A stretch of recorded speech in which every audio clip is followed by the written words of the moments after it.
ma jeceshahay in lagu xushmeeyo ma jeceshahay inay dadku kaa xishoodaan jawaabtaadu hadday haa tahay inakeen anaa kuu sheegi sir aad ku gaadhi karto intaasba sir aad ku heli karto xushmo jacayl qadarin iyo xishood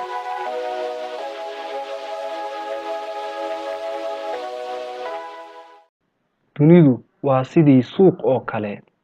lagu kala iibsado badeecadahaas oo noloshaada laga maarmaana wax bilaashana suuqaas lagamaba helaba shay walbana waxaa qiimihiisa shay isaga oo kale dunidan qof walba waxbaa ka maqan si uu u helana waa inuu bixiyaa qiimaheeda waa inuu siiyaa qofka kale wuxuu rabo haddiiba aad qof wax ka rabtid adiguna sii wuxuu isagu rabo kadib ayaad helaysaa waxaad adigu rabtid balse keliya aniga hala i siiyo dunidan kama shaqayso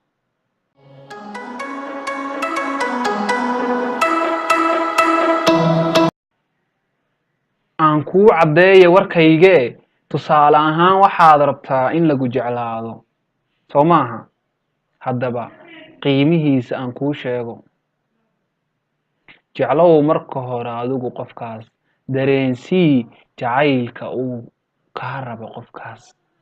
kadib isaguna wuxuu kuula imaanin jacaylkii aad bixisay oo kale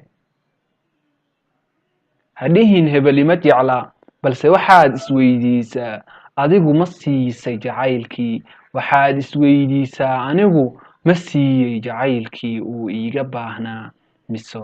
ma siinin haddiiba aadan diyaar u ahayn inaad bixisid qiimaha jacaylka ha sugin jacayl sow ma rabtid in lagaa xishoodo ka xishood dadka marka hore adigu sow ma rabtid in lagu qadariyo oo lagu xushmeeyo marka hore ha lagaa helo adiga labadaba bixi waad heliye waa qaanuunka dunidan maanta tan iyo kulan dambe oo xiise leh waxaan idin leeyahay salaamullaahi calaykum